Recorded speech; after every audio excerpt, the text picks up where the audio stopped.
네, 반갑습니다. 여기도 이제 개강해서 이제 많이 그 수업 때문에 이제 바쁘실 테고, 그다음에 이 콜로키움 때문에 계속 아마 여러 다양한 분야에 있는 분들 얘기를 듣는 것 같아요. 그래서 오늘은 디자인 쪽에 대한 얘기일 수도 있고요. 아니면은 그 예술 쪽에 대한 얘기일 수도 있을 것 같아요. 근데 중요한 거는 이제 기획에 대한 얘기를 좀 하려고 그러는데요. 아마 여기에 있는 전공은 이쪽에 굉장히 가까우신 분들로 알고 있어요. 그러니까 문학 기술 쪽이기 때문에 이쪽에 활동하시는 분도 실제로 여기 졸업생 분들도 계시고 아마 여러분들이 생각하는 어떤 진로에도 좀 도움이 될 수 있을 것 같아서 그런 쪽을 염두에 두고 준비를 해봤습니다.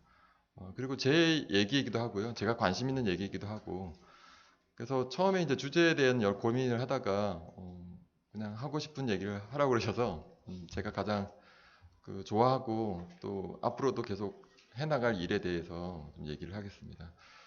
여러분들의 직접적인 어떤 그 관련이 없을지 모르겠지만 아마 여러분들이 경험하고 있는 여러 컨텐츠들에 대한 한 일부일 수 있을 것 같아서 아마 그런 부분에 조금 도움이 됐으면 좋겠습니다. 김정환 교수님께서 굉장히 이제 과분하게 이제 소개를 해주셨는데요. 사실 저는 이제 디자인을 전공했습니다, 대학에서. 그리고 그 사실 이제 국내에서만 공부를 했기 때문에 그 카이스트 보면 항상 불안해요. 영어로 뭔가를 해야 될 것 같고. 그래서 그런 부분에 부담이 있는데 오늘은 그 자유롭게 이제 우리말로 해도 된다 그래서 이제 준비를 했습니다.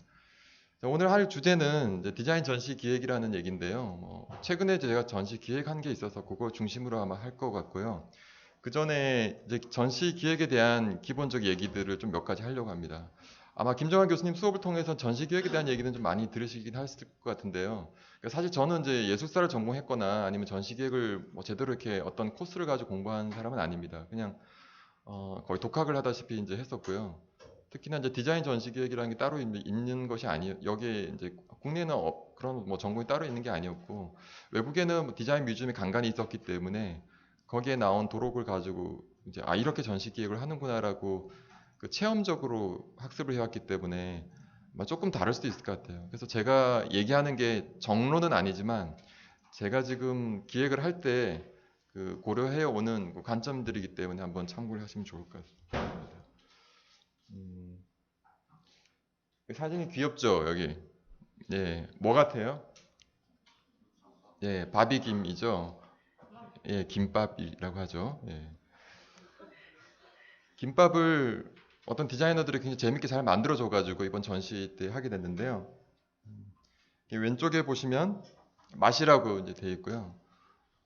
최근에 한 전시 제목이 이게 맛이에요. 어떤 음식에 대한 얘기를 하는 거고, 근데 음식에 대해서 어떻게 접근할 수 있느냐를 보여주고 싶었습니다. 그러니까 음식에 대해서 제가 잘 알지는 못하기 때문에 이게 어떻게 접근하느냐, 그 디자이너들이 접근한 방식. 보통 그 뭐 나이젤 크로스나 이런 사람들이 얘기하는 거 디자이너리 웨이 오브 싱킹이라고 하는데요. 뭐 보통 이제 아이디어 같은 데서 디자인 싱킹이라고 얘기하는 거랑 좀 비슷합니다. 그러니까 디자이너들은 어떤 물건들, 사물들에 대해서 어떻게 접근하나, 또는 어떤 컨셉에 대해서 어떻게 접근하나, 그게 어떤 디자인 솔루션으로 뿐만 아니고 문화적인 경험을 주기 위해서 어떻게 접근하나, 이런 것들에 대한 얘기를 좀 담아보고 싶었어요. 예를 들어서 음식에 대해서 아마 뭐 최원석 셰프나 이런 사람들이 접근하면 전혀 다르겠죠, 그죠? 뭐 백 선생이 뭐 접근하면 또 다를 거고요. 근데 저는 좀 다른 방식으로 접근할 수 있다는 걸 좀 보여주고 싶어서 준비를 했고요. 그러니까 먼저 기본적으로 전시 기획에 대한 얘기를 잠깐 하려고 합니다. 혹시 앞으로 전시 기획을 하고 싶은 사람 혹시 있으세요? 손 한번 들어보실래요? 전혀 없으신가요? 다 UX나 이런 쪽 하실 건가요? 아, 근데 아마 여러분들 중에 이 중에 아마 몇 명은 하게 될 가능성이 굉장히 많아요. 왜냐면은 점점 더 이제 큐레이션에 대한 그 사회적 요구가 있고요. 그 어떤 예술가의 작품을 전시하는 것이 아니더라도 아마 여기에서 여러분들이 전시를 하게 될 거예요. 그죠? 과제전이라도 할 거 아니에요. 졸업전을 하게 되고, 그 다음에 여러분들이 준비한 어떤 논문을 프레젠테이션을 하게 되는 거고, 그런 모든 것들이 사실은 어떤 것에 대한 그 기획 과정이 있는 거죠. 그래서 그렇게 생각을 해보시면 좋을 것 같습니다. 근데 직업적으로 따져보면은 전시기획하는 사람이 뭐냐면 크리에이터라고 많이 불리죠, 그죠? 제가 그냥 막연하게 큐레이터가 되고 싶었어요, 예전에. 그러니까 그뭐 하는 것도 잘 모르고요. 뭐 여기 디자인과를 졸업하신 분도 계신지 모르겠는데 디자인을 전공하고 나서 저는 이제 의자 디자이너가 되고 싶었어요. 멋있는 의자를 디자인해서 내가 죽고 나서도 디자인사에 길이 남을 의자를 디자인하자. 뭐 이런 걸 꿈을 가지고 퍼지스에 들어갔었는데요. 근데 어떻게 하다가 이제 그 선배 중에 큐레이터라고 하는 명함을 가지고 있는 분이 있어서 되게 멋있어 보이는 거예요. 일단 이제 잘 모르는 직업이고, 그다음에 일단 글자가 네 개가 있고, 사 이러면 뭐 변호사, 뭐 교사 뭐 이런 거 짧잖아요. 근데 큐레이터 네 자여가지고 이거 굉장히 멋있는 것 같다라고 생각을 했었어요. 어, 보통 이제 큐레이터가 하는 일을 이제 이렇게 정의를 하죠. 보통 미술관이라고 하는 어떤 공간을 이제 염두에 두고 했을 때, 미술관이나 갤러리 등에서 전시를 기획하고 실현시키는 사람들이라고 하죠. 보통 이제 큐레이터가 이제 드라마나 영화에 등장할 때 어떻게 나오나요? 이렇게 막 질문을 해도 되나요? 네. 어떤 사람으로 나오죠? 자, 제가 그 보기를 하나 드릴게요. 1번, 보통 낙하산으로 꽂혀서 이렇게 그 굉장히 부잣집의 따님이거나 이런 경우. 그다음에 2번, 자수성가해서 독학해서 미술관에 진입한 사람. 어떤 사람일까요? 1번이라고 생각하시는 사람. 네. 자, 2번이라고 생각하는 사람. 세상 사회를 잘 많이 아는군요. 네. 저는 사실 이 후자에 해당되는 사람인데요. 그래서 후자로서 뭔가 비전을 보여주고 싶은 생각이 좀 있었어요. 대체로 이제 그렇죠. 아까 여러분들이 그 일본에 대해서 얘기하신 것처럼 어느 기업의 따님이거나 아니면은 그 일찌감치 그쪽으로 공부를 많이 해서 유학을 갔다 왔거나 이런 사람들이 주로 실제로 이제 그런 일을 하게 될 확률이 높습니다. 국공립미술관에 들어가는 사람들은 이제 나름대로 이렇게 어떤 어, 그 잡을 얻기 위한 과정들이 있는데요. 사립미술관 같은 경우 어떤 그룹이 이제 미술관을 만들었다 그러면은 거기에다가 보통 이제 친인척이 들어갈 수 있겠죠. 그런 경우를 보통 생각해 보면 큐레이터에 대해서 좀 이렇게 약간 그 환상적인 부분이 있을 것 같아요. 근데 오늘은 좀 다른 얘기를 하려고 하는데요. 구체적으로 어떤 액션을 하느냐, 작품을 고르는 것, 그리고 이것을 적절한 방식으로 사람들에게 보여주는 자리를 만든 행위를 통해서 새로운 의미, 해석, 이야기를 만들어내는 사람들. 여러 가지로 해석할 수 있지만 저는 이제 이렇게 한번 정리를 해봤어요. 많은 얘기가 담겨 있죠, 그죠? 근데 자세히 보면은 뭔가 디자이너랑도 좀 비슷하고요. 그다음 문화기획자랑도 좀 비슷하고 그렇습니다. 중요한 거는 고른다는 거죠. 어떤 것을 이제 고르는 것. 보여주고 싶은 게 여러 가지가 많이 있는데 그 중에서 어떤 걸 고른다는 거죠. 그다음 또 하나는 이제 골라서 이렇게 보여주는 방식이 있을 수 있는데요. 예를 들어서 어, 여기에 그 카이스트 시대대학원에 있는 학생들 어떤 작업 중에서 엄선해서 이렇게 딱 전시를 한다. 예를 들면 100명의 그 학생이 있는데 그 중에서 한 10개 정도 이렇게 선택해서 보여준다. 그것도 뭐 기획일 수 있겠죠. 그죠? 근데 거기에 덧붙여서 이제 큐레이터가 하는 역할 중에는 새로운 의미를 만들어내는 거죠. 그리고 해석을 해내는 거죠. 이게 왜 우리가 봐야 될 만한 것인가? 이것을 왜 다른 것이 아니고 이것을 주목해야 되는가에 대한 어떤 해석이 있다는 거죠. 작품을 고르는 거는 뭐 작품이 아니더라도 어떤 그 진열장에 뭔가 이렇게 물건을 쭉 늘어놓는 것도 누군가가 이제 선택을 하는 거지만은 사실 큐레이터는 이제 그런 것뿐만이 아니고 거기 자기가 가지고 있는 어떤 인사이트를 가지고 의미랑 해석을 해내는 거겠죠. 큐레이션이라는 용어도 있고요. 자, 이거를 작품을 전시한다고 얘기할 수도 있고, 근데 전시를 하는데 그냥 전시할 수는 없잖아요. 그러니까 인간이 수집하고 구성하는 대상의 질적인 판단을 이제 해서 가치를 더하는 건데요. 그러니까 여러분들이 이제 미술관에 가서 전시를 이제 보는데 막 늘어져 있고 그냥 그 어떤 주제도 없이 그러면은 되게 여러분들은 큐레이터가 아니더라도 좀 불만이 있을 수 있을 거예요. 내가 시간을 들여서 여기까지 왔는데 이게 뭔가 나에게 이렇게 큰 어떤 가치 있는 걸 보여주지 못한다 그러면은 좀 불만이 있겠죠. 거꾸로 이제 그 큐레이션이라고 하는 전시를 작품을 전시한다고 하는 거는 그런 어떤 그 오디언스에 대한 요구가 분명히 이제 있을 거겠죠. 그게 질적인 판단과 가치를 더하는 거고요. 계속 텍스트를 보여주는 게 좀 지루한데 조금만 참으세요. 좀 이따 이제 이미지가 살벌하게 나옵니다. 자, 가치 있는 정보를 거르고 전한다. 뭐 이런 거를 이제 좀 어느 정도 이제 보시고 그다음에 좋은 작품도 있겠죠. 근데 디자인 쪽은 사실 이제 이 좋은 작품보다는 이쪽에 많이 어, 좀 중심을 두고 있습니다. 그래서 의미 있는 콘텐츠 여러분들이 이제 전공하시는 그 CT 대학원의 가장 중요한 내용일 테고요. 뭐 이런 것들을 이제 보여주는데 누구한테 보여주는 거가 굉장히 중요하죠, 그죠? 제가 어린이 전시를 한 두 번 했는데요. 정말 하고 싶지 않았어요. 어린이를 잘 모르기 때문에. 저희 애들도 있는데 알고 싶지 않았었거든요. 그 아이 세계에 대해. 알수록 피곤하고 막 뭔가 챙겨줘야 되고 그렇기 때문에 관심 없는데 5월 달은 무조건 해야 돼요. 어린이 전시를. 미술관은 뭔가 서비스를 해야 되는 거기 때문에. 근데 어, 무서워요. 아이들 전시 이렇게 딱 해놓으면은 이 중에서 몇 개가 살아남을까 항상 그런 궁금해요. 그래서 이제 미술관 문을 열면 저기 애들이 있어요. 쫙 단체로 왔어요. 이렇게. 그래서 문을 열면 와 하고 달려들어요. 그래서 그 다음에는 절대로 이제 어린이 전시를 안 하는데요. 그러니까 오디언스가 있는 거죠. 어린이 전시를 한다 그러면은 굉장히 철저하게 이제 만들어야 돼요. 이렇게 잘 부서지지 않게.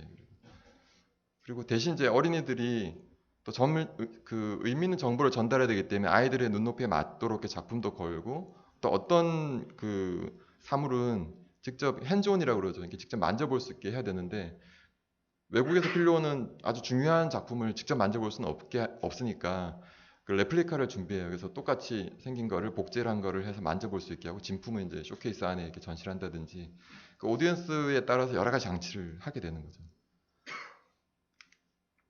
자, 그리고 왜 하느냐에 대한 거죠. 예를 들면 어린이에 대한 전시를 한다. 5월달이니까 와서 즐겨 이렇게 할 수는 없잖아요. 아이들한테 어떤 예술적 상상력을 전해주고 싶다. 아니면 기술에 대해서 아이들이 어떤 공감대를 형성하게 하고 싶다. 뭐 이런 것들을 이제 그 목적이 있는 거겠죠. 자, 이제 드디어 이제 이미지가 나왔는데요. 이제 제가 기획했던 전시를 몇 가지 좀 보여드리겠습니다. 어, 혹시 이 전시 보신 분 있나요? 누구 있는 줄 알았는데 머리를 넘기시고 한 분이 보셨네요. 제가 아무렇게나 얘기해도 된다는 얘기죠, 그죠? 예, 많이 안 보셨기 때문에. 그래서 아마 여러분들이 지금 여러분들 디자인 전시를 많이 안 봤다면 지금 보여드리는 거를 보면 약간 낯설 수도 있어요. 보통 우리가 알고 있는 어떤 작가 중심의 그 아트 엑시비션하고 좀 다른 부분이 있어서 아마 어쩌면 여러분들한테 더 와닿을 수도 있는 그 전시일 것 같아요. 인생 사용법이라고 한 전시는 3년 전에 이제 전시가 됐는데요. 그러니까 이 전시는 그 김성원 교수님이라고 하는 분이 계신데 그분이 전체 총감독을 하시고 4개의 전시로 이제 이루어져 있었습니다. 그리고 인생 사용법이라고 하는 타이틀은 그 조르스 페렉이라고 하는 사람의 소설 제목에서 이제 따왔고요. 아마 이 소설을 읽어보시면 알 거예요. 어디서부터 읽어도 별 지장이 없는 책이에요. 그래서 안에 보면은 여러 사람의 내용이 나오는데 처음부터 읽는다고 해서 탁 이해가 잘 되지도 않는 좀 그런 특이한 책이에요. 여러 사람의 인생이 있는데 알고 보면 다 엮여 있는 그런 굉장히 재밌는 소설인데 여기에서 큰 제목을 따왔고요. 그리고 실제 이 번역본의 표지도 슬기야민이라고 하는 그 그래픽 디자인 디오가 디자인했고 이 포스터도 슬기야민이 디자인했습니다. 그래서 맥락도 잘 맞고 해서 굉장히 좋은 사례인 것 같고요. 자, 문화역 서울 284라고 하는 것은 구서울역이죠. 여러분들이 아마 KTX 타고 서울 가게 되면 내렸을 때 서울역 옆에 있는 건물인데요. 계속 전시를 지금 하고 있습니다. 그러니까 여기서 전시를 했고요. 그래서 4개의 전시가 있었는데 저는 이 중에 이 어떤 삶을 위한 디자인이라고 하는 전시의 큐레이터를 맡았어요. 그래서 4명의 큐레이터가 공동으로 하는 아주 특이한 그 경험이었습니다. 그러니까 한 전시는 그 김성원 교수님은 이제 아트 쪽에 계신 분이어서 이제 그쪽에 그 시각을 가지고 접근했고요. 또 한 분은 정소익이라고 하는 분은 그 건축가세요. 그래서 건축적인 입장에서 또 건축가들과 같이 이렇게 전시를 꾸렸고, 또 홍보라 디렉터는 또 대안공간을 이제 꾸려가면서 그 예술 경영 쪽으로 전공하셨기 때문에 그 관점에서 마르쉐라든지 이런 그 팀들하고 같이 이렇게 실제로 그 공간에서 어떤 행위가 이루어지는 전시를 했고요. 저는 그 주제를 보시면 알겠지만은 특정한 삶에 대한 디자인을 한번 해보기로 했어요. 어떤 삶을 위한 디자인. 그러니까 대체로 디자인에서 훈련받는 거는 그 머저리티를 위한 디자인 하잖아요. 그러니까 다수를 위한 디자인 하죠. 그러니까 예를 들어서 소비 그 구매력이 있는 사람들, 어느 정도 경제력이 있는 사람들 몇 퍼센트, 그러니까 0.1%를 위해서 디자인하는 경우는 아주 극소수의 명품을 빼고는 별로 없다는 거죠. 근데 우리 사회에 보면은 그 마이너리티가 많잖아요. 뭐 성적 소수자도 있고요. 그 다음에 뭐 신체적인 소수자도 있고, 그 다음 그 외에도 우리가 어떤 그룹이라고 지칭하기 정말로 애매할 정도로 이렇게 소수가 있는데, 그 소수도 그들을 위해서 뭔가 디자인을 할 수 있는 게 있다. 이거는 뭐 휴머니티 이런 개념 좀 떠나서 사회적인 접근을 한번 해본 건데, 어떤 사람들인지 한번 볼게요.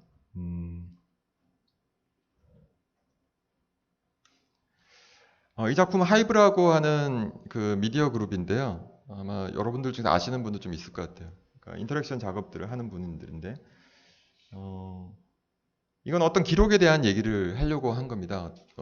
그래서 이거는 제가 이제 기획한 전시의 이제 작가는 아닌데요.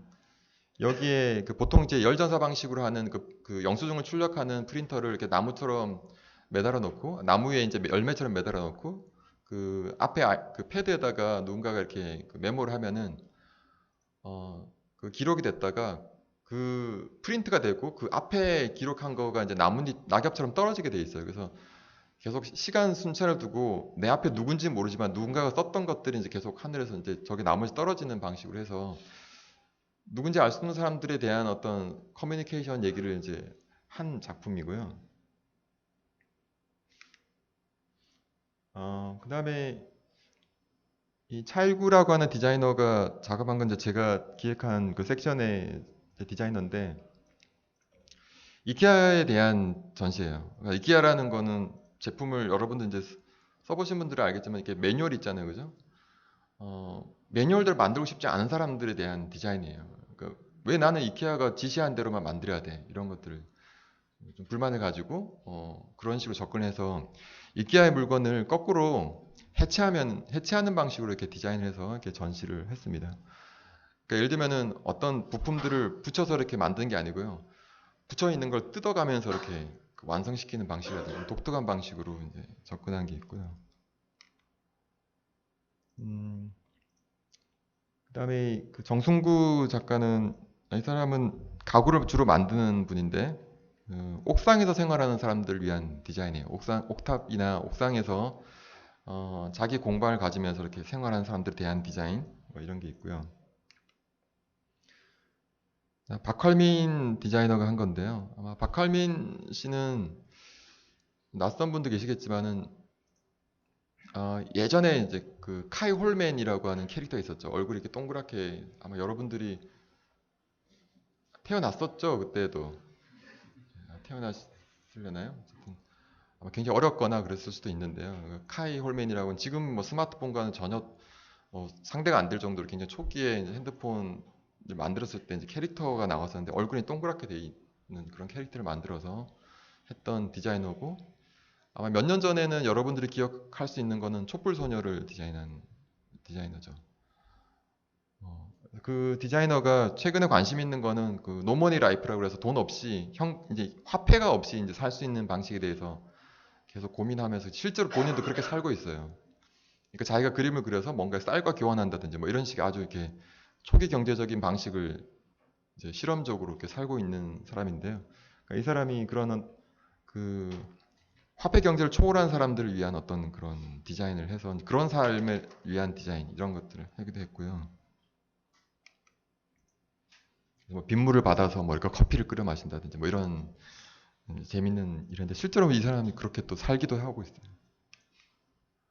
그 다음에 이거는 죽음을 앞두는 사람들, 그러니까 보통 이제 삶을 위한 어떤 탄생이라든지 이런 어떤 굉장히 그 즐거움에 대한 디자인은 많이 있는데 이제 죽는 것에 대해서는 이순재 씨가 나오는 그런 회사를 이렇게 맡기잖아요. 이렇게 맡기지 않고 내 죽음을 내가 디자인할 수 있지 않을까라는 이제 생각을 하고 굉장히 화려하게 이렇게 상관 기법을 가지고 이제 나무의 어떤 다른 그 텍스처를 가진 관을 직접 짜는 거예요. 그래서 자기가 죽을 관을 디자인하는 뭐 이런 거에 대한 디자인인데, 굉장히 예쁘더라고요. 그래서 저는 죽을 때 어떤 관을 쓸까 뭐 이런 생각을 하는데 이케아에서 안 나올까요? 관이 나오면 후손들한테 굉장히 경제적 부담을 줄이면서 할 수 있을 것 같은데.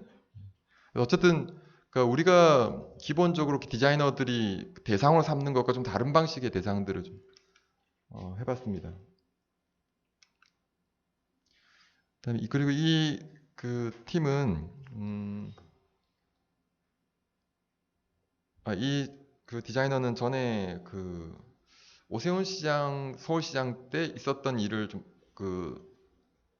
비판적으로 이렇게 접근해서 굉장히 좀 알려지기도 하고 뭐 본인들은 곤혹을 겪었던 그런 친구들인데요. FF 서울이라고 해서 그러니까 뭐 서울이 좋아요 이렇게 돼 있으면 밤에 몰래 가서 스티커를 붙여서 난 싫은데요 뭐 이런 거 있잖아요. 서울이 왜 좋아요 뭐 이렇게 스티커를 붙이다가 나중에 결국 이제 그 경찰서에 소환돼서 가서 이제 고생을 했었죠. 그래서 어머니가 울며 울며 하지 말라고 그래가지고 안 하기도 하고 그랬었는데 어쨌든 저는 잘 모르는 그 친구들이었는데 그렇게 접근하는 것도 굉장히 용감한 것 같아서 한번 요번에 이런 주제를 가지고 해보라고 그랬더니 그 자살을 생각하는 10대들 위한 디자인을 했었어요. 이 전시 때.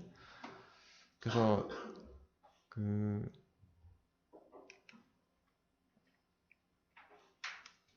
여기에서는 아까 그 사람 모양의 그 종이가 그 청소년들이 평균적으로 자살하는 그 시간에 맞춰서 하나씩 떨어지게 돼 있어요. 저기서. 그러니까 떨어지면은 바닥에 이제 널려 있겠죠. 전시 기간 중에. 그러면 저희 테이블에 관람객이 앉아서 편지를 쓰는 거죠. 자살을 생각하는 10대들에게. 그래서 그 10대들을 미리 이제 인터뷰를 해놓고 그 친구들을 이제 섭외를 해놨기 때문에 누군지 모르지만은 그 친구들을 그 관람객이 써주는 거를 그 친구들한테 보내줘요. 이렇게 편지로. 그래서 이제 어떤 희망이 되는 얘기들을 이제 썼겠죠. 이제 그런 것들을 이제 보내주는 그런 방식의 이제 전시를 작업을 했고요. 이건 제가 한 거예요. 제가 주제를 꼭 넣고 싶은 게 기러기 아빠를 위한 디자인. 기러기 아빠라고 하는 삶이 있잖아요, 그죠? 존재하는데 뭐 바람직한 삶은 아니지만 그래도 그것 때문에 계속 그 고시원에서 살기도 하고 실제 뭐 자살하는 사람들도 있고 그런데 그 사람들을 위한 디자인이 있을 수 있지 않을까라고 했는데 아무도 그걸 하고 싶어 하지 않더라고요. 그래서 제가 했어요. 그러니까 저도 한 1년 정도 이렇게 살아봤는데요. 제 인생에서 가장 행복했던 시간이었는데 참 아내한테 얘기를 못 하고요. 그때는 근데 그때 제 경험으로 가장 중요했던 것이 환율이었어요. 환율. 아침부터 이제 돈을 보낼 때가 되면은 아침부터 체크를 하는 거야. 지금 환율이 가장 떨어졌을 때 보내는 거죠. 이제. 그러니까 내가 보낼 수 있는 돈은 딱 정해져 있는데 환율이 좋을 때 보내면 받는 가족들은 더 많이 받잖아요. 그래서 계속 인터넷으로 이제 검색했는데 여기 보시면은 환율 조회기가 있어요. 그래서 이제 여기에 실시간으로 환율 정보가 들어오기 때문에 이걸 보고 이제 하는 거죠. 그다음에 여기 시계가 세 개가 있는데 대충 아시겠죠? 뭔지? 두 개는 똑같고 하나는 달라요. 하나는 아빠의 시간이고요. 두 개는 엄마와 자식의 시간이죠. 뭐 캐나다에 있든지 미국에 있든지. 그러니까 전화를 하려면 시간을 잘 맞춰야 되잖아요. 그러니까 새벽까지 기다렸다 거기 이제 전화를 해서 이렇게 통화를 하는 뭐 이런 것들을 제가 이제 경험했었기 때문에 그런 걸 했었고요.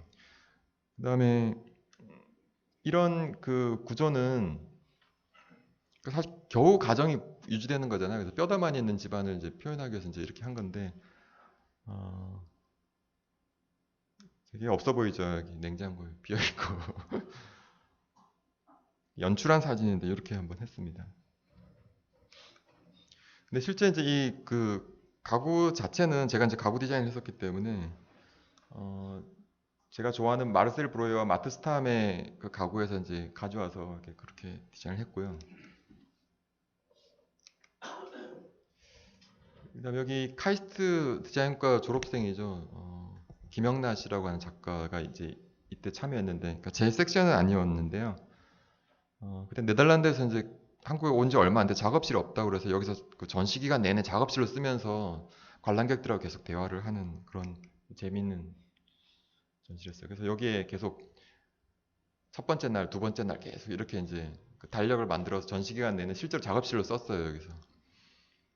그래서 관람객들하고 이제 뭐 여러 얘기를 하기도 하고, 그 다음에 관람객들 계속 오면 귀찮잖아요. 그래서 혼자 있고 싶은데 이 상자 안에 들어가서 이렇게 숨어 있는 공간도 있고 뭐 그랬었어요.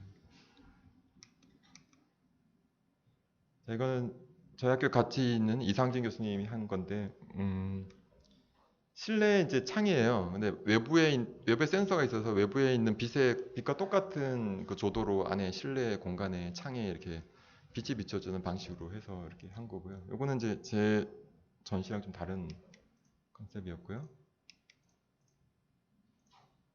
그다음에 박진우 디자이너가 한 거는 조명을 매일 하나씩 디자인한다 이렇게 해가지고 30개 조명을 한 달 동안 해서 전시를 하기도 했고, 그 외에 이제 유명한 이제 디자이너들이 작업한 것들이 있습니다.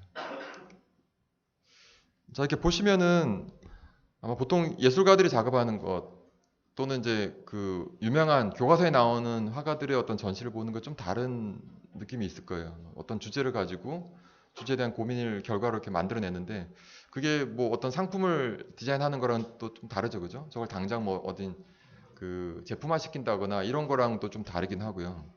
그렇다고 예술적인 작품으로 평가하기에는 너무 현실적이기도 하고 좀 그런 모호한 위치에 있는 것도 있죠. 자, 어쨌든 아까 이제 그 질적인 판단 얘기를 잠깐 했는데요. 그 큐레이션에 대한 책에 보면 뭐 이렇게 나와 있습니다. 아마 이거는 실제로 전시 기획보다는 여러분들이 관심 있는 어떤 컨텐츠와 좀 관련이 있을 텐데요.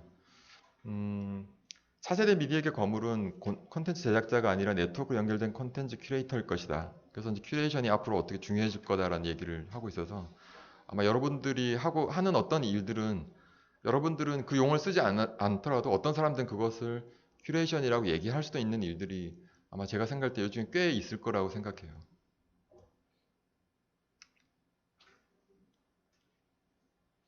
그래서 이제 큐레이터, 또 큐레이션 이런 부분 봤을 때 만드는 사람이 있는데요. 저는 이렇게 찾아내는 사람에 대한 개념도 있어요. 일단 발굴해내는 것. 그러니까 우리가 너무나 이렇게 익숙해서 어떤 것들은 늘 내 주변에 있는 거지라고 생각하는 것들을 새롭게 발굴해내는 것, 이런 찾아내는 사람도 있죠. 저는 이제 이쪽에 좀 관심이 많아요. 그러니까 좀 이따가 이제 제가 보여드릴 전시도 이제 그런 거인데요. 그래서 디자인 큐레이팅 그런 면에서 굉장히 매력이 있는 것 같아요. 물론 아트 큐레이터들도 굉장히 이제 그 주제 의식이 강하고 또 뭐 비엔날레 보시면은 그런 어떤 작가들을 발굴해내는 것들이 굉장히 중요한데, 저는 사실 이제 작가를 발굴한다기보다는 어떤 개념들을 그 가치를 발굴해내는 것들이 이제 더 중요하기 때문에 그런 일들을 좀 많이 해왔습니다. 제가 관심 있는 거는 이제 어떤 관점을 제공하는 것이죠. 이제 디자인 큐레이팅에서 중요한 부분은 관점을 제공하는 것이라고 생각을 하고요. 근데 관점이라는 거는 새로운 의미를 부여하는 거죠. 아주 컨템포러리한 어떤 그 관점이 있는데, 그 관점이라는 것은 이전에 우리가 이것은 굉장히 험블한 거야 라고 얘기를 했던 거, 지금은 굉장히 그게 새로운 어떤 가치를 우리에게 주는 것일 수도 있다는 거죠. 그래서 지금의 오늘날의 동시대적인 가치를, 의미들을 부여해내는 것, 이게 이제 디자인 큐레이팅이라는 걸 생각하고요. 여기는 아까 전 얘기했었던 해석과 번역이, 해석 또는 번역이 이제 따라오는 거죠. 그러니까 번역이라는 용어를 쓴 이유는 이제 그런 겁니다. 예를 들면 다른 분야의 사람들, 그러니까 공학이나 또는 그 경영이나 이런 데서 그 써오던 어떤 관례적인 방식이 있는데 그거를 디자인 쪽에서 다시 번역을 해보는 거죠. 아니면은 서구에서 해오던 어떤 방식의 그 개념들을 한국적인 방식으로 다시 번역을 해내는 거죠. 그런 것을 이제 해석도 있지만은 번역이라는 개념은 이제 같이 이렇게 제가 쓰고 있는데요. 주로 이제 제가 관심이 있는 거는 인공 환경을 어떻게 볼 것인가라는 거죠. 그러니까 지금 여러분들이 이제 그 모바일을 쓰고 뭐 노트북을 쓰고 또 이런 강의 환경이나 이런 것들이 언제 생겼을지 한번 생각 한번 해보세요. 이게 뭐 10년 전에도 그랬을까? 뭐 비슷한 좀 이렇게 어떤 진보적인 곳에는 그런 걸 썼을 수도 있겠죠. 또 그 이전의 10년은 어떻게 썼을까? 그러니까 어떤 그 강연을 하고 또 수업을 하는 공간은 어떻게 했을까? 그렇다면 지금 이런 어떤 그 컨디션은 어떻게 해서 만들어졌을까? 생각해보면 굉장히 흥미로운 거죠. 저만 흥미로울 수도 있어요. 그다음에 또 이거 외에도 뭐 관심이 굉장히 많죠, 그죠? 그렇지만 어쨌든 제가 생각하는 거는 예컨대 이런 어떤 강의 공간의 환경, 아니면 여러분들이 기숙사에 있는 환경, 그다음에 여러분들이 버스를 탈 때 그 팀원회를 찍는 환경, 또 아니면 여러분들이 집에 갔을 때 또는 그 KTX 탔을 때 뭐 이런 것에 대한 여러 가지 환경들이 어떤 시간에 따라서 굉장히 많이 변화를 해왔는데 왜 그렇게 됐을까? 그리고 지금 내가 쓰고 있는 물건들은 어떻게 해서 여기 왔을까라는 거가 굉장히 이제 저는 관심이 있는 부분이고 그게 디자인 큐레이팅에서 다룰 어떤 중요한 주제 중에 하나라고 하는 거죠. 그리고 좀 더 이렇게 예술적으로 이렇게 풀어본다면은 오늘의 시각 문화를 어떻게 볼 것인가라는 거죠. 그 시각 문화는 꼭 무슨 이렇게 포스터라든지 아니면은 뭐 CF라든지 여러분들이 보고 있는 동영상이라든지 꼭 이것만을 얘기하는 건 아니에요. 건축도 시각 문화일 수 있거든요. 건축물은 어떤 물리적인 것이기 때문에 시각 문화가 아니라고 생각하실지 모르겠지만 건축물 여러분들이 들고 다니지 않잖아요. 보잖아요, 여러분들 건축물을. 건축물 껴안고 막 이렇게 하지 않잖아요. 그러니까 물론 그 공간을 쓰지만은 어떤 건축물들은 대거 우리가 그냥 보는 거죠. 그러니까 시각적인 우리가 시각을 보고 있는 대상이기 때문에 다 이게 그 시각 문화에 포함되는 거죠. 그러니까 우리가 경험하고 있는 문화는 대체로 시각 문화라고 얘기를 할 수 있어요. 뭐 예술 당연히 들어가겠죠. 그다음에 건축, 미술, 디자인 다 이제 들어가는 거죠. 그래서 이거를 어떻게 볼 것인가 굉장히 중요한데요. 그냥 눈에 보이는 것과 내가 의지를 가지고 보는 건 굉장히 다른 거죠. 그래서 의지를 가지고 볼 때 어떻게 볼 수 있는가를 해석하고 번역하는 작업이 이제 제가 하는 작업입니다. 그럼 본격적으로 이제 제가 최근에 한 전시고 지금도 이제 전시를 하고 있는데요. 여기에 대해서 좀 설명을 해드리겠습니다. 제가 지금 설명한 그것을 좀 이렇게 실질적으로 아마 여러분들이 좀 느끼실 수도 있을 것 같은데요. 여기도 있었군요. 이렇게 죄송합니다. 제가 너무 이쪽만 보고 이렇게 해가지고. 아이고. 여러분이 어떤 거 좋아하시죠? 포스터 하나, 둘, 셋, 네 개인데 1, 2, 3, 4번. 자, 1번 포스터가 좋은 사람. 네, 심심하잖아요. 손을 한 번씩 들어야 되니까 두 분, 네 분. 그러니까 2번. 예. 좀 더 많습니다. 10분이 좀 넘고요. 3번. 의외로 적네요. 4번. 네. 그래서 아마 2, 3번이 좀 많은 것 같은데요. 이게 사실 이게 전시의 큰 주제 중에 하나였어요. 한국의 음식을 보여주는 방식이 이제 몇 가지가 있을 텐데, 저는 이제 이렇게 네 가지 카테고리를 잡았어요. 처음에 꼭 하고 싶었던 게 배달이었어요. 그 다음에 술, 그 다음 김치 이렇게 했는데 이제 밥도 하자 그래가지고 이제 밥, 술, 김치, 배달 이렇게 이제 네 가지를 했어요. 굉장히 불균질하죠, 그죠? 배달은 굉장히 추상적인 개념이고 밥은 딱 있잖아요. 근데 이제 보시면은 컨셉은 이런 거예요. 이제 고봉밥이에요. 그냥 밥이 아니고 뭔가 가득 담겨져 있는 거. 그러니까 사실 이거 보면은 그냥 밥이 많으니까 먹어야지 이렇게 생각하지만 잘 생각해 보면요. 제가 자취할 때는 쌀을 샀어요. 이렇게 그 쌀집이라는 게 있었어요. 동네마다 이렇게 신림동의 한쪽에 쌀집, 제가 자취한 앞쪽에 쌀집이 있었는데 가면 어떻게 하냐면은 대박에다가 그 주인 아저씨가 딱 줘요. 그러면은 주인 아저씨가 어떤 날은 싹 깎아서 줘요.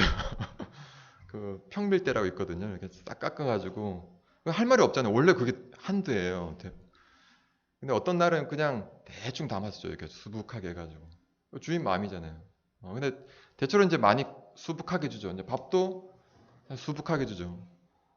자, 여기서 모더니즘과 포스트 모더니즘 갈리는 거죠. 모더니즘은 굉장히 정교해야 되잖아요. 정밀하게 딱 해서 쫙 정량적으로 한돼야 이렇게 딱 해서 하면 모더니즘이고요. 쑥 더 담아가지고 주면 포스트 모더는 거예요. 지금은 우리는 원래 옛날에 이렇게 많이 살았잖아요. 근데 이제 이게 어떻게 보면은 뭐 이렇게 항상 일정하지 않은 거예요. 양이라는 게. 이것도 한 그릇, 저것도 한 그릇. 그럼 뭐 뭐냐 이렇게 하면은 모더니즘의 기준으로 봤을 때는 아닌 거죠. 근데 계속 우리는 그렇게 살아온 거고 어느 순간에는 이게 요즘에는 이게 정말 소셜 디자인의 어떤 것이다라고 생각할 수도 있다는 거죠. 술 문화는 되게 비판을 많이 받는 거지만은 술이 없이 살아갈 수 있나요? 지금 사회에서? 저 술 잘 못 마시지만은 어쨌든 필요한 것 같고 뭐 김치는 워낙에 일단 김치에 대한 얘기가 많이 있으니까 그렇고 배달 문화도 그 한국에서 생활하는 외국인들이 가장 놀라워하는 부분 중에 하나죠. 네. 아, 빨갛잖아요. 김치를 자르는 것도 있고 사실 이제 고기도 관련이 돼 있는데요. 이제 집게와 자르는 것으로 표현했어요. 이렇게 고무장갑을 하려고 하다가 너무 그로테스크하다 그래가지고 이제 이렇게 바꿨는데 그래도 메인 컨셉은 좀 그렇습니다. 요거는 제가 이 전시를 주최한 측은 그 한국국제교류재단이라는 기관인데요. 그러니까 코리아 파운데이션이라는 기관인데 거기에 저는 이제 외부 큐레이터로 참여했기 때문에 설명을 했어야 돼요. 그러니까 그쪽에 합의됐던 거 그거예요. 음식 디자인에 대한 전시를 올해 하고 싶다. 근데 그거를 알아서 기획을 해달라고 해서 그러면은 디자인에 대한 전시를 하는 대신에 디자인이라고 굳이 뭐 저기 국제교류재단이 할 이유는 없으니까 음식과 관련된 거를 해보자라고 이제 합의가 됐어요. 하도 먹방 이런 게 많다 보니까. 근데 어떻게 접근하냐는 아무 조건이 없었어요. 그래서 제가 이렇게 전시를 하겠다고 그때 발표를 한 거예요. 이거는. 타이틀도 이제 그때 정해가지고 음식이라고 하지 말고 맛이라고 하고 싶다. 왜냐하면은 우리가 저기 손맛 이런 거 얘기하잖아요. 디자이너 했을 때 우리가 여러분들 많이 쓰는 용어가 뭐죠? 디자인 할 때 이렇게 디자인 좋다라고 할 때 뭐 예를 들면 애플의 어떤 제품을 봤을 때 디자인이 좋다고 할 때 뭐라고 표현해요? 여기서는 쓰는지 모르겠는데 저희는 친구들은 간지가 죽인다 뭐 이런 얘기를 많이 하죠. 근데 그거를 이제 그런 그 일본식 표현 말고 이제 그 순수하게 우리 표현을 하면은 와 되게 그 맛깔나게 디자인했다 아니면 뭐 손맛이 있다 뭐 이렇게 보통 표현하죠, 그죠? 그래서 맛이라는 것이 이제 음식에 대한 것뿐만 아니고 디자인에 대한 얘기를 할 수 있겠다라고 해서 중의적 의미가 있는 것 같아서 맛이라고 일단 타이틀을 했고요. 그다음에 이 그 안상수 교수님, 그 타이포그래퍼 안상수 교수님이 이제 디자인이라는 말을 우리 순우리말로 할 때 멋이라고 하자. 그래서 이제 멋이라는 말을 많이 쓰길래 이제 멋도 쓰고 그다음에 또 같이 이제 기획한 큐레이터가 정을 꼭 넣고 싶다고 그러더라고요. 그래서 이제 맛, 멋, 정 이렇게 세 개가 이제 키워드가 들어갔고요. 제가 설명을 그때 했었어야 돼요. 왜 디자인 전시인데 이렇게 하냐. 그래서 한국의 디자인을 보여주고 싶은데 한국의 디자인이라는 거를 좀 더 구체적으로 풀어내다 보면은 한국적인 문제 해결 방식이다. 디자인이라는 것이 어떤 쉐입에 대한 문제, 스타일에 대한 문제만이 아니고 그 다음에 그 한국의 디자인이라고 얘기하는 거는 한국의 감각일 수 있다. 그래서 이 두 가지의 어떤 큰 축을 가지고 사람들이 한국 디자인을 보여주고 싶은데 이것을 좀 더 아주 명료한 단어로 따져보면은 감이라고 할 수 있는데 이 감이라는 것은 그 우리가 직접적 대중들이 이렇게 접근할 수 있는 방법은 어떤 먹는 것과 음식과 관련돼서 접근할 수 있는데 이것을 맛이라고 하면은 이 내용이 다 포괄될 수 있겠다라고 이제 설명을 한 거죠.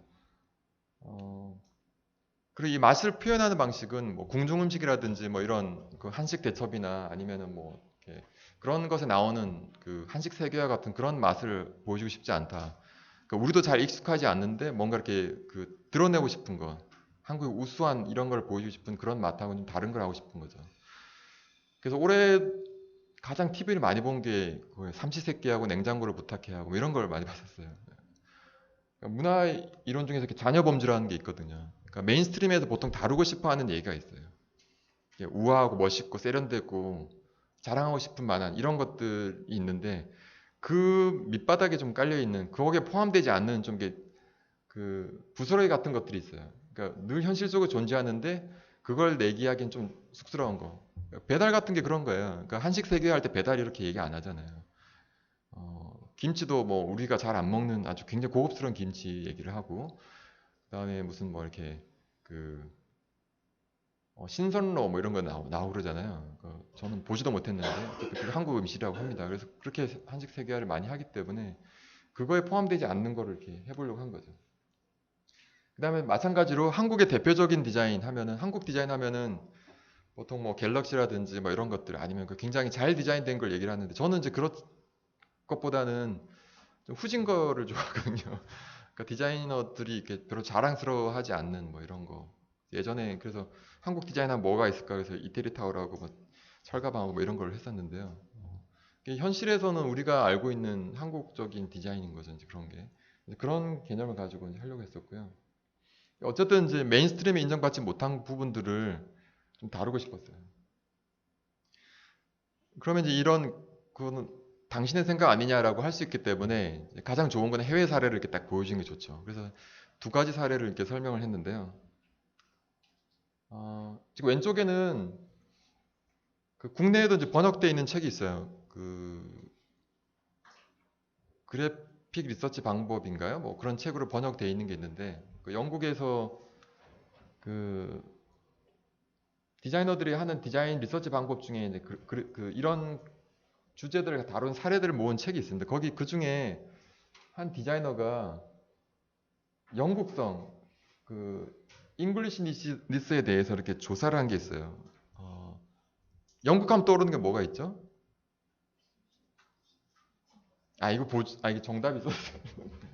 그러니까 이게 있기 전에는 대체로 보면은 뭐 여왕이 있고 그죠? 그 다음에 그 근위병이 있고 영국의 어떤 굉장히 문화적인 거, 창의적인 거 이런 것들을 보통 얘기를 한다는 거죠. 근데 이 친구가 생각했을 때는 그거는 영국 정부가 보여주고 싶은 거고 리얼 브리트니스는 다른 거다. 그러니까 풀 잉글리시라고 이 친구가 이제 해서 찾아봤어요. 그랬더니 뭐 훌리건도 있고 막 있는 거예요. 이게. 그러니까 보여주고 싶지 않지만 실제로 영국이 세계 알려져 있는 영국의 이미지를 쫙 다 서치를 해보니까 음식 맛없고요. 그다음 CCTV 제일 많고 세계에서. 그다음에 비 많이 오고 우울하고 뭐 그다음에 돼지고기 많이 먹고 뭐 이런 것들. 이런 것들로 한 거예요. 그래서 이걸 가지고 이제 그 키패드에 보면 딩뱃이라고 하는 게 있죠, 그죠? 키패드를 A, B, C, D 누르면 거기에 맞는 이렇게 아이콘들이 뜨게 되는 이제 그런 거를 이렇게 만들었는데요. 이런 사례를 하나 참고를 해서 이제 얘기를 했고요. 그 다음에 그 타니자키 주니치로부라고 하는 이제 일본 그 문학가가 있어요. 이 사람이 쓴 책이 있는데 우리나라에도 번역돼 있어요. 예전에는 이제 음의 공간 예찬이라고 하는 책으로 번역돼 있었고요. 최근에는 그늘에 대하여라는 책으로 제목으로 이제 번역이 돼 있는데요. 이 책의 그 핵심은 그거예요. 패전 후에, 그러니까 일본이 가지고 있었던 이제 어떤 그 컴플렉스가 있었어요. 일본 사람들이. 일단 전쟁에도 이제 적기도 했지만은 전기가 이렇게 공급이 잘 안 돼 있던 상태예요. 그러니까 인프라가 이제 잘 안 돼 있었는데 그래서 늘 어두운 거예요. 일본의 시골 지역에 보면 물론 도시는 이제 전기가 이제 많이 돼 있었지만은 그래서 그 어둑어둑한 거가 서구의 서양에 비하면은 서양의 어떤 막 이렇게 무슨 그 네온 사인 있고 전구가 이렇게 있어서 이렇게 밝은 공간에 비했을 때 일본 사람들이 굉장히 그거를 이렇게 좀 부끄러워하는 부분이 있었는데 타니자키 주니치로는 그거를 굉장히 거꾸로 뒤집어서 이것이 일본적인 공간이라고 다시 표현을 한 거예요. 그러니까 실제로 이제 가부키라든지 이런 옷에 있는 장식은 이런 조도에서는 아름답게 안 보인대요. 그러니까 원래 예전에 그 일본의 다다미 방이나 이런 데는 빛이 이렇게 직접적으로 들어오는 게 아니고 이렇게 바닥을 쳐서 이렇게 간접적으로 이렇게 은은하게 비춰오는 게 있는데요. 그 부분을 미학적으로 풀어낸 거예요. 그러니까 그런 공간에서 그런 그 일본의 전통 옷이 가지고 있는 장식들이 더 이렇게 아름답게 이렇게 보이는 부분들을 이렇게 설명을 하면서 일본인들이 자국의 문화에 대해 자부심을 갖게 하는 그런 그 내용이 있습니다. 그게 전체 주제는 아니지만 어쨌든 음의 공간이라는 거는 어슴푸레한 공간이 가지고 있는 어떤 미학적인 그 뛰어남 이런 것들을 이렇게 얘기를 했죠. 우리나라 사실 뭐 그렇게 따지면은 초가집든지 마찬가지인지 그런 게 있는데요. 그런 거를 이 사람이 문화적으로 잘 풀어낸 거죠. 그래서 저도 이제 이 두 가지의 어떤 사례를 가지고 한국의 문화, 한국의 디자인을 얘기할 때 이렇게 좀 하고 싶다라고 이제 설명을 했고요. 그래서 저도 이제 마찬가지로 코리안리스라고 하는 걸 얘기할 때 두 가지가 있다는 거죠. 하나는 보여주고 싶은 것, 누가 봐도 이렇게 글로벌 스탠다드에 맞는 것들, 이런 것들, 뭐 현대자동차라든지 뭐 삼성전자 이런 것들은 늘 보여주고 보여주고 싶어 하죠. 음식도 마찬가지, 음식도 굉장히 잘 돼 있는 것, 이런 것들을 CJ에서 만든 뭐 이런 비비고 뭐 이런 것들 보여주고 싶어 하죠. 이제 그런 거 말고 실제로 공감할 수 있는 걸 한번 생각을 해보자는 거죠. 그래서 그 자녀보험주의에 들어가는 것, 주목하지 않았지만은 우리가 새로운 가치를 해석할 수 있는 것, 이런 거 하는 게 굉장히 큐레이팅 할 때 그 백미거든요. 이미 잘 알려져 있고 이런 것들을 모으는 거는 아무나 할 수 있는 건데요. 좀 이렇게 잘 안 알려져 있던 것들을 발굴해내는 거에 굉장히 이제 희열이 있는 거죠. 그러니까 메인스트림을 좀 까는 것, 이런 거에 굉장히 재미가 있잖아요. 그런 것들에 대해서 이제 있었고, 그다음 또 하나는 이제 한국 디자인과 서구 디자인에 대한 그 관계인데요. 여러분들 아마 디자인 전공에서 이거 많이 배웠을 거죠. 서구의 모던 디자인 많이 배웠죠. 이 스탠다드에 맞는 것은 이게 굿 디자인이고 그렇지 않은 거는 좀 창피한 디자인, 뭐 쪽팔린 디자인, 뭐 이렇게 이제 보통 얘기를 하고 한국적이니까 뭐 이렇게 잘 안 맞아, 뭐 이렇게 얘기를 할 수 있는데 사실 꼭 그런가라는 거를 이렇게 저는 이제 의문을 좀 제기를 하고 했습니다. 그래서 이제 모던 디자인 기준 재평가를 한번 해보자. 한국 디자인을. 예컨대 이제 이런 거죠. 우리나라 그 조리하는 방식에 보면은 레시피가 이렇게 정확하지가 않아요. 요리책에 딱 정당하게 나와 있어요. 어느 정도 양, 적당량 딱 돼 있어요. 전 세계 적당량이라고 하는 그 어떤 용량의 표기가 이렇게 당당하게 들어가 있는 나라가 없습니다. 몇 그램 아니면 몇 스푼 이렇게 나와야 되는데요. 우리는 적당량으로 돼 있어요. 계량 도구가 별로 없는 거죠. 그래서 이제 보통 두 가지로 구분해 보면은 굉장히 디자인이 잘 돼 있는 서구 기준의 모던의 기준으로 봤을 때는 이제 매뉴얼도 있고 그다음 엄격하고 철저하고 어떤 저작권도 있고 그래서 근데 우리는 그게 별로 없어요. 그래서 이제 항상 그런 많이 치이죠.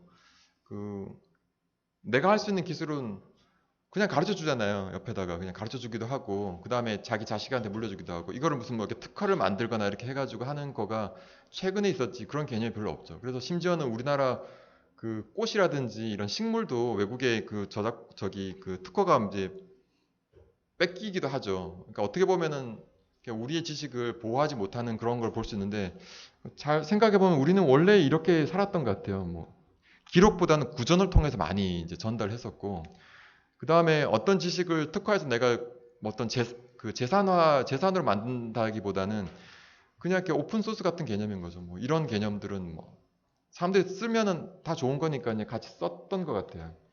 근데 현대적인 기준으로 보면은 이게 뭔가 이렇게 그 개념이 없는 거죠. 뭔가 그 지식을 지적 재산으로 만들어내지도 못하고, 그 다음에 어떤 레시피를 정확하게 해서 균일한 어떤 맛을 내는 어떤 능력도 없고, 그 다음에 뭔가 이렇게 느슨해요. 그 대충 하는 것 같고 이런 것들이. 근데 그거가 꼭 나쁜 거냐라는 거죠. 제가 접근한 거는. 제가 전시 준비할 때 이제 그 승효상 건축가가 쓴 그 칼럼이 한번 나온 적이 있었는데 거기에도 그런 얘기가 나와요. 그 미국에서 이제 건축을 전공했는지 공예를 전공했는지 모르는데 그 사람이 이제 한국에 와가지고 90도가 딱 되는 어떤 그 자를 만들고 싶었대요. 그래서 이제 을지로 청계천 다니면서 이제 그 많잖아요. 이렇게 철공하는 분들이 많잖아요. 그래서 그분들한테 이거를 이제 만들어 달라고 했는데 90도를 맞추는 사람이 없다는 거예요. 89.9도, 90.5도, 90.1도 이렇게 되는 거예요. 그래가지고 이제 그런 승효상 씨한테 막 투덜투덜하면서 한국은 막 이렇게 대충 만든다고 막 어린진작 이렇게 했다고 그러더라고요. 그래서 그 승효상 씨가 생각했을 때는 그게 꼭 그렇게 중요한가라는 생각을 했대요. 실제로 한국 건축을 보면 좌우대칭 맞는 건물이 거의 없대요. 그러니까 보면은 대칭인 것 같아요. 근데 정확하게 재봤대요. 그랬더니 안 맞대요. 안 조금씩 각도도 다르고요. 그 다음에 길이도 다르고 그렇다는 거예요. 근데 그게 정말로 그 측정을 못해서냐? 그 승효상 씨의 설명은 이제 그렇지 않고 한국 건축의 가장 중요한 거는 지형의 조건을 맞추는 거래요. 거기가 좀 낮으면 낮은 대로 쓰는 거고요. 여기가 좀 더 좁아 보이면 여기 좌우대칭을 고집하기보다는 조금 그걸 안으로 넣는다든지 이런 식의 방식을 해왔다는 거예요. 그래서 서구의 기준으로 봤을 때 이렇게 뭔가 이렇게 황금 비율이라든지 이런 좌우대칭이라든지 이런 것들에 대한 것들이 개념을 봤을 때는 낙후된 것일지 모르겠지만 그게 그 승효상 씨 입장에서는 한국 건축이 가지고 있는 것, 그러니까 주변의 어떤 컨텍스트에 맞추는 것 이런 것들이 이제 더 중요한데 그 친구는 외국물을 먹었다고 와서 이제 막 계속 투덜투덜 한다는 얘기를 한 거죠. 자, 그래서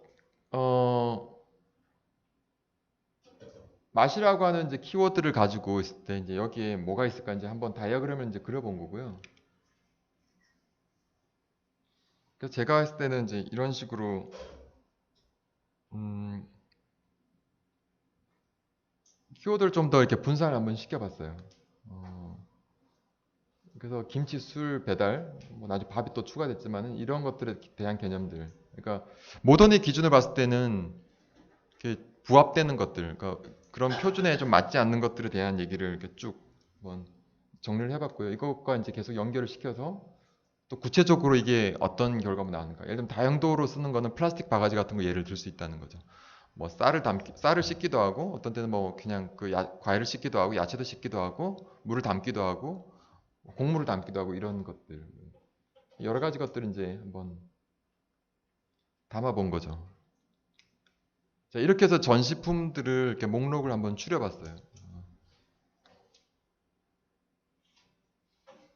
뭐 세련된 게 별로 없죠, 그죠?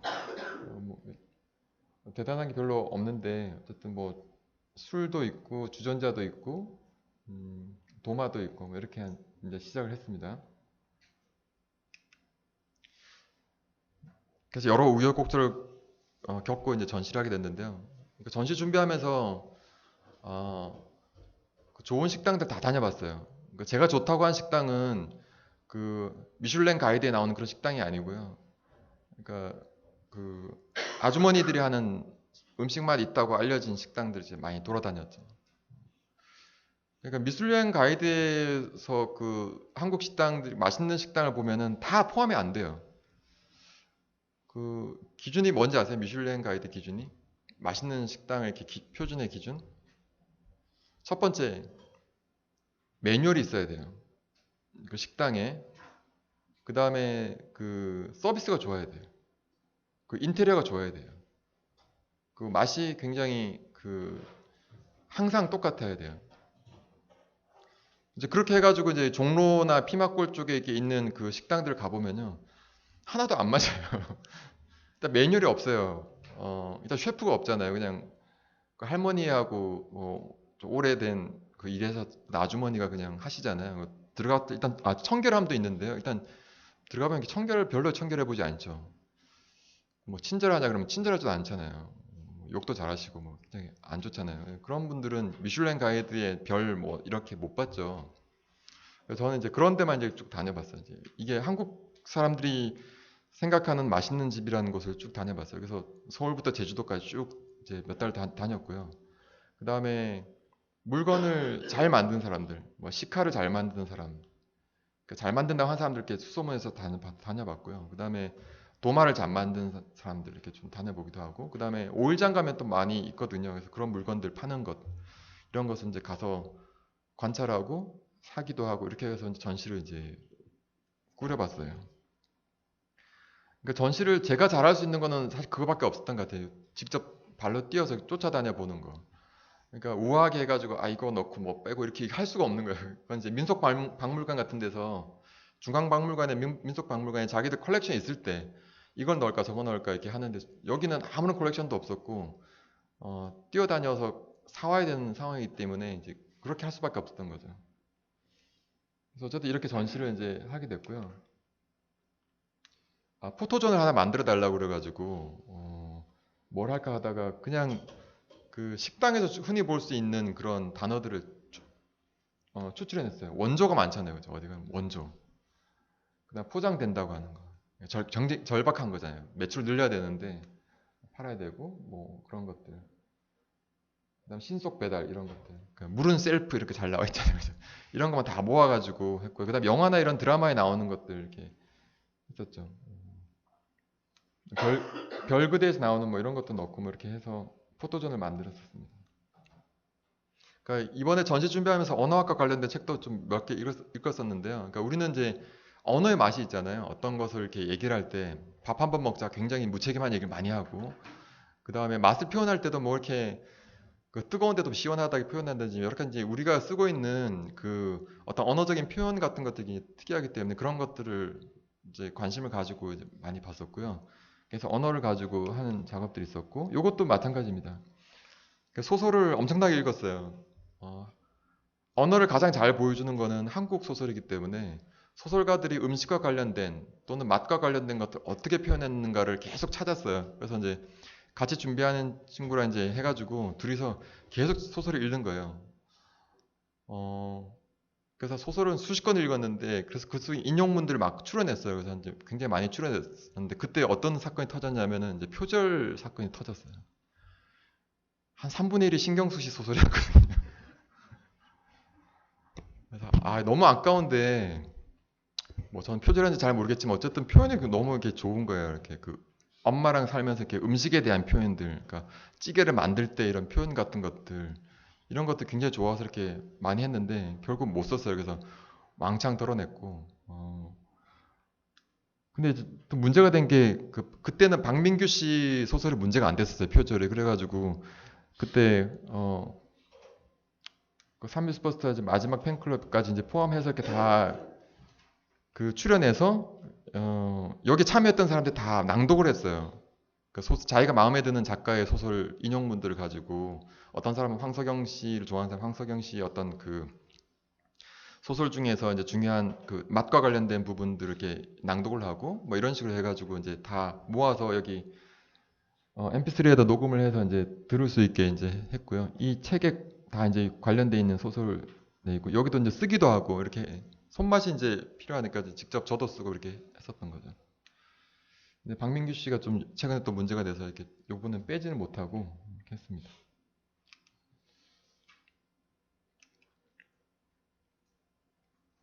시간이 별로 없으니까 이제 이미지만 쭉 한번 볼게요. 배달에서 가장 중요한 건 오토바이이기 때문에 이렇게 했고요. 사실 이 모델은 그 대림에서 고유한 모델이 아니고요. 혼다가 만든 거죠. 그 슈퍼커브라고 하는 20세기의 가장 탁월한 오토바이 중에 하나죠. 이게 스쿠터가 아니에요. 오토바이예요.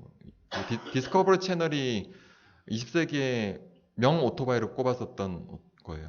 가격 대비 성능, 그 다음에 이런 것도 굉장히 뛰어난 거죠. 근데 우리나라는 배달용으로 딱 낙인 찍혀가지고 그렇긴 한데요. 그 다음에 이제 이런 그 술을 모아봤어요. 그러니까 술을 어떤 술을 전시를 할 것인가.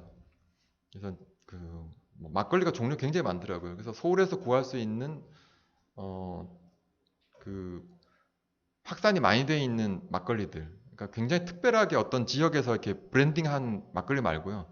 즐겨 찾는 막걸리 중에서 이렇게 모아서 이렇게 전시를 했고요. 전시 끝나는 날 이제 뭐가 될 텐데. 그 다음에 또 개인적으로 관심 있었던 것은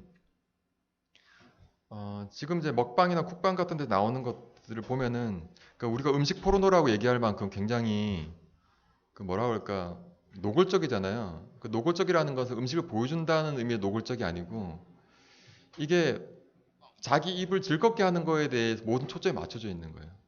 근데 한쪽으로 보면은 다른 쪽에 보면은 이 먹는다는 것 자체가 굉장히 절박한 사람들도 있잖아요. 어떤 사람에게는 이 맛의 문제가 아니고 이 먹는 것, 밥이라는 거 한 끼 식사 굉장히 중요한 어떤 그 부분인데 그 부분은 굉장히 여기서 아무런 부분 다루지 않는 거죠. 더 맛있는 곳 찾아가는 거에 대한 얘기만 나눠 있기 때문에 요 다른 쪽 반대쪽에 대한 얘기를 하고 싶었어요. 그러니까 예를 들면은 뭐 무상급식 같은 것도 마찬가지죠. 한 끼 식사 이런 것들. 그 다음에 이제 그 노숙자들이나 이런 그 독거노인들 이렇게 무료 급식 하는 곳도 있어서 그런 거 관련된 것도 있었고요. 그 다음에 그 젠트리피케이션이라고 하는 일들이 있죠. 실제 피막골도 많이 없어졌잖아요. 거기서 있던 식당들, 물론 거기 있던 식당들은 뭐 가난한 식당들은 아니지만은 그 홍대 앞에 있었던 두리반이라든지 또 용산에 있었던 식당 이런 것 경우들은 사실 여러 가지 이제 얘기할 것들이 많이 있는 거죠. 어떤 사람들에게는 생존의 터전이 어떤 그 개발에 의해서 자기 밥그릇을 뺏기는 거잖아요. 물론 이제 그 다른 곳에서 식당을 할 수 있겠지만 그 사람들이 들였던 어떤 그런 그 권리금이나 이런 것들은 하나도 보상을 못 받는 거기 때문에 그런 거에 대한 얘기를 좀 하고 싶었고요. 그래서 제가 절실한 밥상이라는 타이틀을 했는데 이거는 좀 국제교류기관이 외무부 소속에 있는 기관이기 때문에 좀 부담되니까 좀 이렇게 조금만 다뤘어요. 그래서 그런 사례들 좀 전시를 했고요.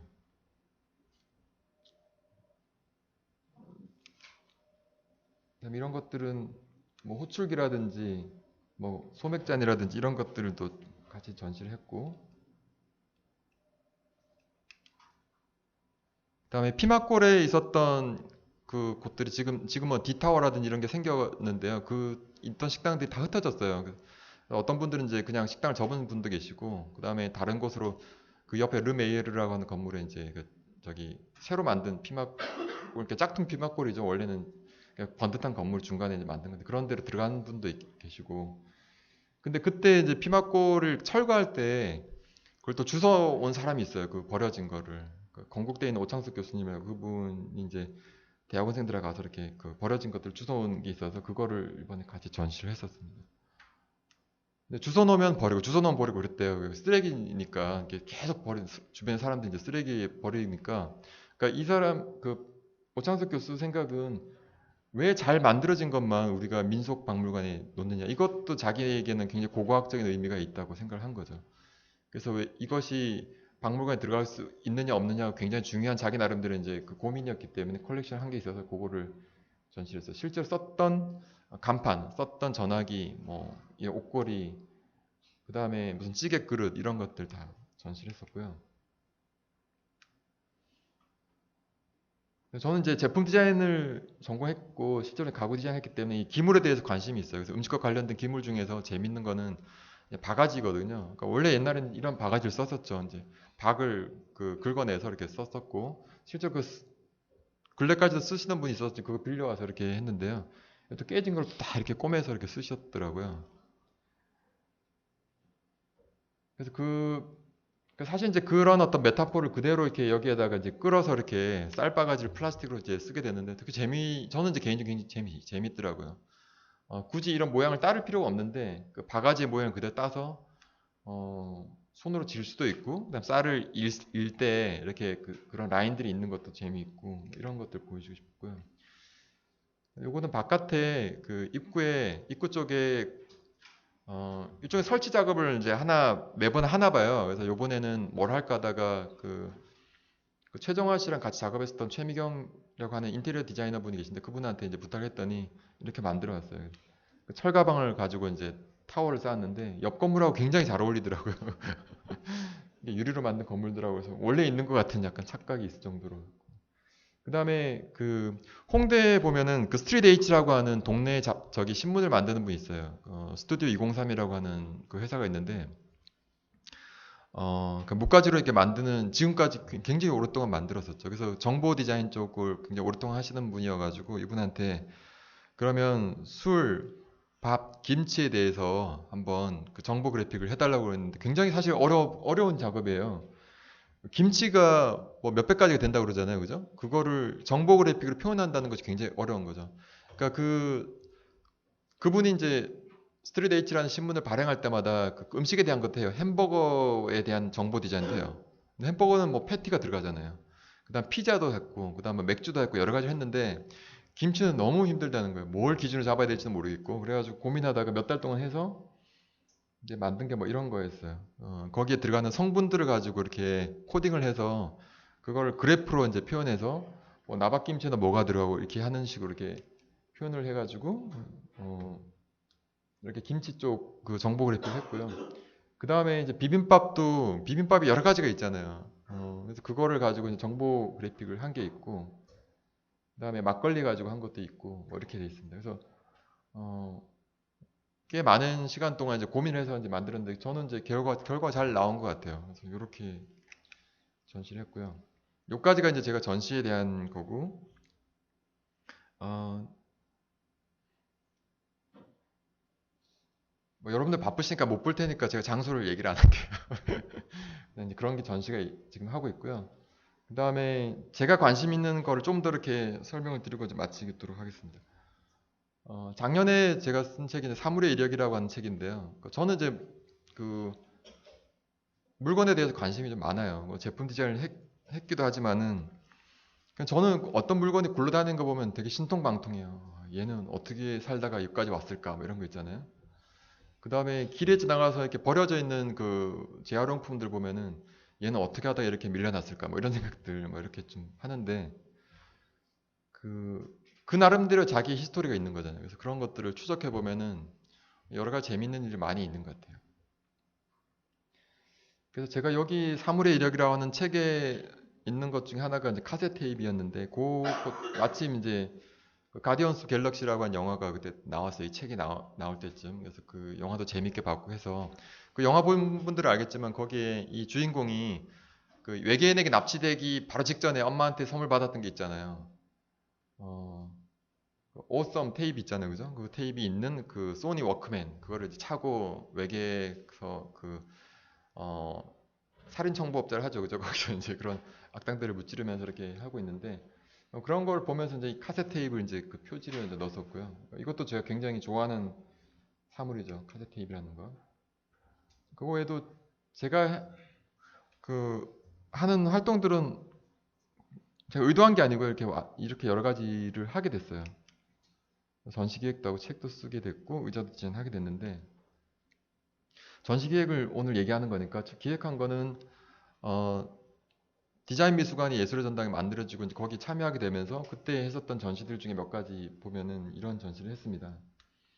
음, 의자 디자인은 당연히 이제 관심 제가 했었고 지금도 하고 있는 거기 때문에 관심 있어서 이제 의자에 대한 전시도 했었고요. 그다음에 그 드록 디자인이라고 하는 네덜란드 디자인 그룹이 있어서 이 그룹에 대한 전시도 했었고 근데 아키그램도 굉장히 실험적인 건축을 하는 그 그룹이고 이미 이제 뭐 연세가 많이 되신 분들이지만 어쨌든 그분들에 대한 전시도 했었고요.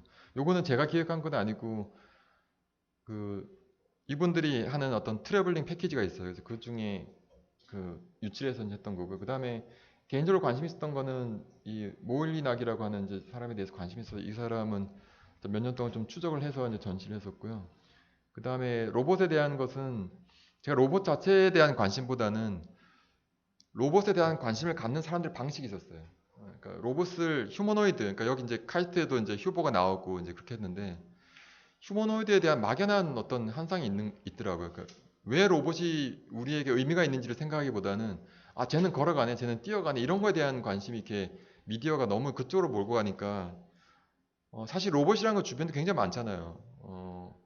그 오토마타도 사실 로봇의 어떤 원형인데 그러니까 실제로 사람들이 관심 있는 거는 사람과 닮았냐, 뛰어가느냐, 걸어가느냐 이런 거에 대한 관심이 좀 많이 이렇게 경도돼 있는 것 같아서 이 로봇에 대한 기원들을 좀 살펴보고 싶었어요. 그래서 그 기계의 꿈이라고 하는 그 타이틀에서 자동인형부터 로봇까지라고 하는 타이틀을 가지고 왜 사람들이 로봇에 이렇게 열광하는가를 이렇게 보여주고 싶었던 거죠. 그러니까 사실 프랑켄슈타인이라든지 여러 가지 얘기들이 예전부터 있었고요. 그런 어떤 어, 인간을 닮은 어떤 존재에 대한 어떤 기대가 있었던 거죠. 그 다음에 인간과 기계에는 차이가 뭐냐 이런 거에 대한 철학적인 질문을 계속 주고받게 되거든요. 근데 그런 것도 싹둑 자르고 이제 얘가 뛰느냐 걷느냐 뭐 이런 거에 대한 얘기를 하는 거가 좀 너무 그 단순한 논리로 산업적인 논리로 이제 끌고 가는 것 같아가지고 그런 거에 대한 얘기를 하려고 했었던 거죠. 이건 아키그램 전시고요. 뭐 이런 식으로 전시를 했었습니다. 이게 몰리나기 전시고요.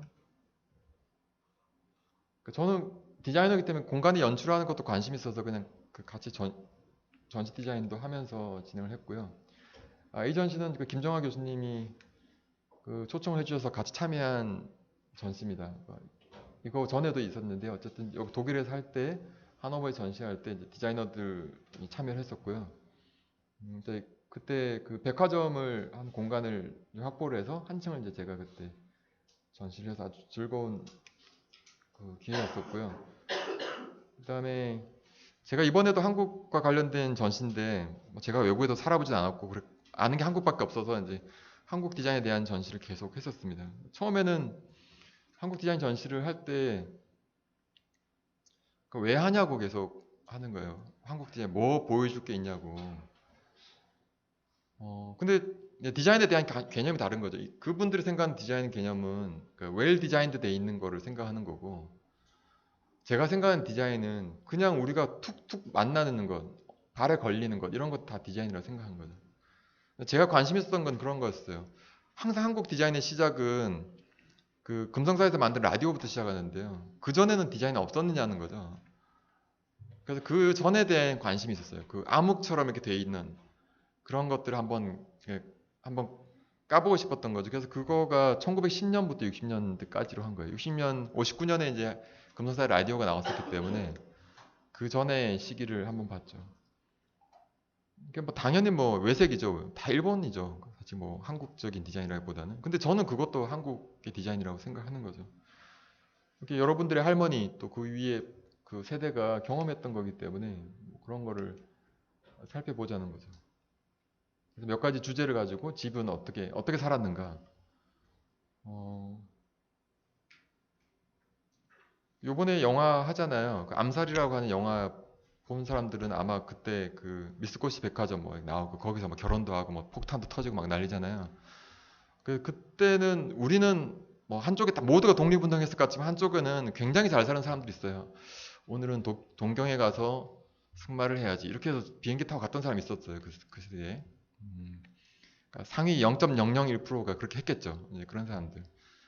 그때 그 자료를 찾아보니까 백화점 경품이 있었어요. 30년대. 뭔지 아세요? 1등 하면은 상품이 뭐였을 것 같아요? 포오드 자동차였어요.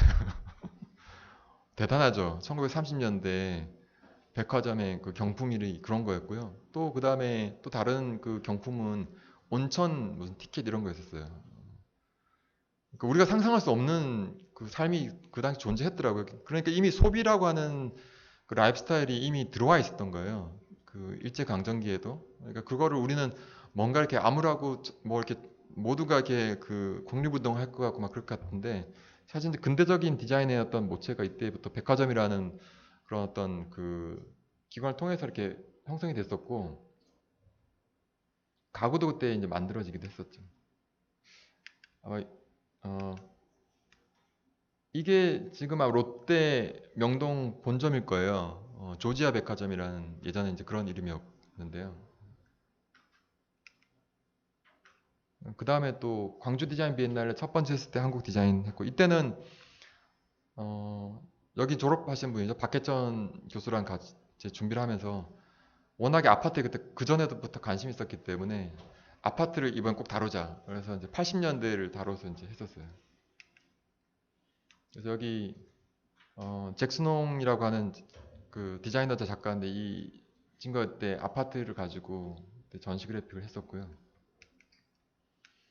그래서 60년대부터 아파트, 마파아파트부터 쭉 이렇게 리서치를 했어요. 평면도 다 구하고, 그 다음에 그 사람들이 했던 인테리어 장식들 이런 것들 다 해가지고, 이때 연표 작업을 했었는데요. 사실 이렇게 그 풍성하게 해보는 게 처음이죠. 뭔가 이렇게 한국 디자인에 대한 얘기를 풀어내는 것이 그래서 굉장히 즐거웠던 이제 경험이죠. 그 다음에 광고는 어떻게 했었는가 이런 것들 한번 살펴봤고요. 그 다음에 한국 디자인에서 그 어떤 아이템이 있을까? 그러니까 일본의 디자인 백선이라는 전시를 했었어요. 몇 년 전에. 그래서 그때 그 일본 큐레이터가 저한테 너네는 없냐? 그렇게 하더라고요. 그래서 있다. 좀 몇 년 기다려보라 해서 몇 년 뒤에 한 게 이거예요. 일본은 그런 게 있어. 기꺼만 간장, 뭐 소니 워크맨, 뭐 굉장히 멋있는 거 많이 했죠. 뭐 이렇게. 그러니까 우리는 이런 거야. 이렇게 해가지고 보여줬어요. 어, 처음에는 아 이거 너무 좀 창피하지 않나? 뭐 이렇게 했는데 좀 재밌게 했었어요 그때. 그러니까 디자인 전공자가 아니고 그 지금 4, 50대에 있는 사람들이 자기가 썼었고 지금도 쓰고 있는 어떤 거를 한번 생각해 보자라고 해서 했던 거가 이제 이런 아이템이었어요. 그래서 그래요? 여기는 잘 모를 수도 있는데요. 예. 바나나 우유는 알잖아요. 모나미 볼펜도 있고요. 근데 이거 하면서 조사하면서 되게 재밌었어요. 모나미 볼펜 당연히 일본 거를 모방하는 거라고 생각했었는데 아니더라고요. 일본이 우리 거를 비슷하게 해서 만든 거더라고요, 볼펜이. 되게 놀라운 것들이 재미있는 게 많았었어요, 그때. 그렇게 해서, 그러면서 이제 한국적인 디자인이라는 거에 대해서 좀 새로운 감각들을 알게 됐고요. 그러니까 굿 디자인, 최초의 디자인, 이런 것들은 이제 뺀 거죠. 그게 중요한 게 아니고, 가장 사람들이 많이 즐겼던 디자인의 뭔가가 중요한 거죠. 최초는 우리에게 의미 있잖아요. 한국 디자이너들에게 의미 있는 거지. 일반인들에게는 최초가 별로 의미가 없는 거죠. 그렇게 이렇게 전시를 그때 했었고요. 그거에도 저는 큐레이터로 할 수 있는 일들이 물론 전시 기획도 있지만은 글을 쓰는 거라고 생각을 했거든요. 글을 쓴다는 거는 내가 문학적인 어떤 에세이를 잘 쓰는 문제가 아니고 사람들과 이렇게 나눌 수 있는, 공유할 수 있는 방법 중에 하나가 사실은 글이거든요. 텍스트를 통해서 공유할 수 있는데 그 방법을 하기 위해서는 연구자들이 같이 모여서 같이 뭔가를 하는 거죠. 너는 뭘 관심 있니, 뭐 이렇게 관심 있니 해가지고 같이 뭉쳐가지고 하는 거고요. 제가 전시 기획한 거 제가 혼자 한 거 하나도 없어요.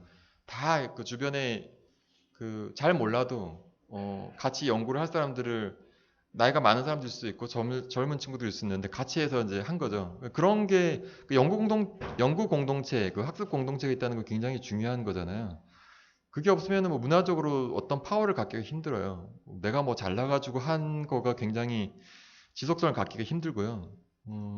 그리고 저는 뭐 이렇게 제가 어떤 따로 무슨 특별한 교육을 받거나 공부를 한 게 아니었기 때문에 당연히 그렇게 할 수밖에 없었죠. 그래서 그때 같이 연구했었던 사람들이 또 각자 지금 활동하는 거 보면 되게 좀 뿌듯하기도 하고요. 재밌기도 합니다. 그래서 이것도 그 네이버에서 마침 또 좋은 기회가 생겨서 네이버 캐스팅을 처음에 이제 할 시점에 디자인 쪽도 하고 싶다 그래서 오케이 해서 이제 시작을 한 거죠.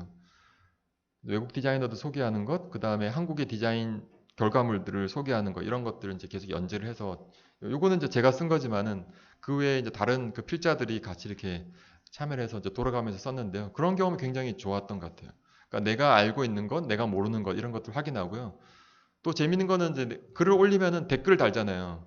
말도 안 되는 댓글도 많지만, 어쨌든 내가 몰랐던 정보도 사람들이 이렇게 다중지성에 의해서 이렇게 알게 되는 것도 이제 재미있고요. 사람들이 이렇게 알고 있구나라는 것들도 되게 재밌었어요. 예를 들면 I Love New York 같은 밀턴 그레이저의 디자인 같은 게 뭐 디자이너는 다 아는 거죠, 그죠? 뭐 I Love NY 이렇게 딱 돼 있는 건데요. 그거를 썼더니 그 밑에 댓글이 되게 재밌는 거예요. 이거를 I Love New York이라는 거를 처음 알았다는 사람들이 쭉 있는 거예요.